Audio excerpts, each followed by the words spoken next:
Oi, gente! Agora vamos estudar na nossa revisão e aprofundamento da gramática o uso do infinitivo pessoal. Você se lembra que o infinitivo, segundo os gramáticos, é um verboide ou forma nominal do verbo. Você já sabe isso, né? E refere-se apenas ao processo verbal em si, sem se relacionar a tempo nenhum é ação só sem conjugação nenhuma do tempo. E aqui temos o verbo caminhar, ler, amar, trazer e estudar. Aqui esses verbos todos estão no infinitivo que não estão flexionados nada e não estão conjugados. Aqui, por exemplo, eu quero dormir o dia todo. Temos o verbo dormir que está no infinitivo que não está conjugado, como o verbo querer que está conjugado no tempo presente, concordando com a primeira pessoa singular. Eu quero dormir. Dormir está no infinitivo. E aqui, por exemplo, na segunda oração, estou com muita fome. Preciso de comer já. Então, comer está no infinitivo, não está conjugado como o verbo precisar, que está conjugado no tempo presente do indicativo na primeira pessoa singular, tá? O sujeito é omitido.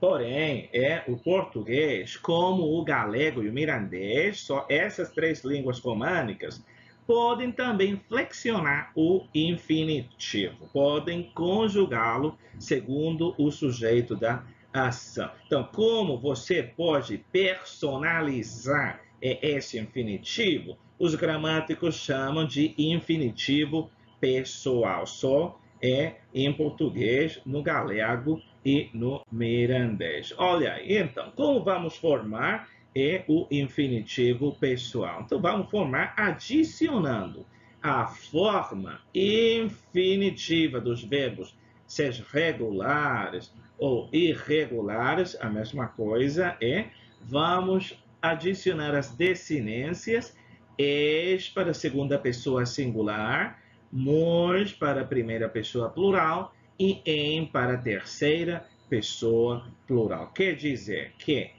na primeira pessoa singular eu e na terceira pessoa singular você sabe que é tu para os brasileiros, né?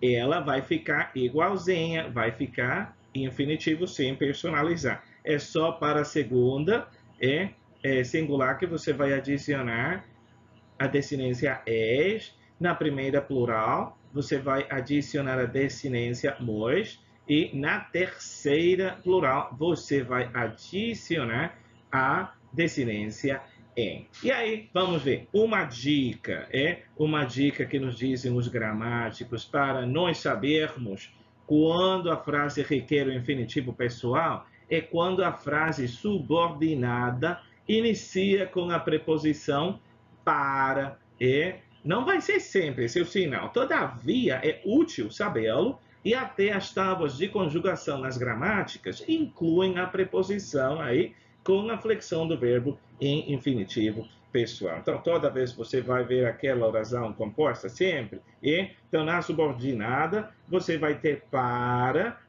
por exemplo, para nós nadarmos, precisaremos praticar muito, o que for, né?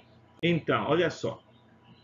Quando, então, que a gente usa o infinitivo pessoal, já que estamos falando aí, como para, é usado principalmente quando o sujeito da segunda oração é diferente do da primeira, e aí vai ajudar para nós sabermos bem quem que se refere a ação. E também quando se pretende definir o sujeito através do verbo, porque o sujeito está omitido e tem uma ação no infinitivo. Então, você usa o infinitivo pessoal para saber quem que está fazendo a ação. Aí tá. Por exemplo, primeiro, quando o sujeito da segunda oração é diferente do da primeira. Olha essa oração. O professor pediu para nós lermos uma crônica interessantíssima. Então, temos o sujeito principal, que o professor, e o verbo principal, o professor pediu alguma coisa para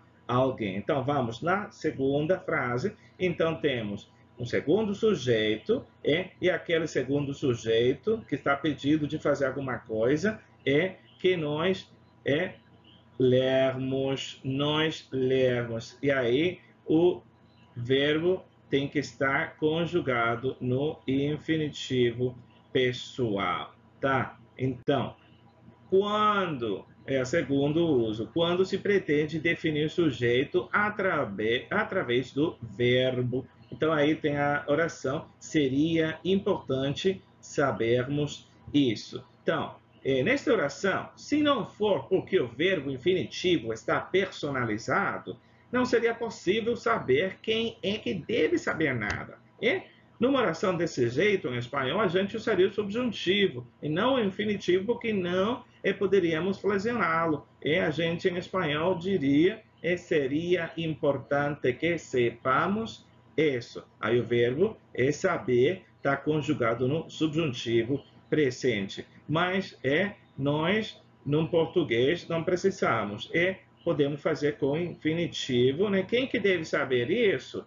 Como está flexionado, sabermos, então aí sabemos que é nós. Tá bom, gente? Então agora vamos passar a plataforma de Moodle para fazer o exercício. Até mais.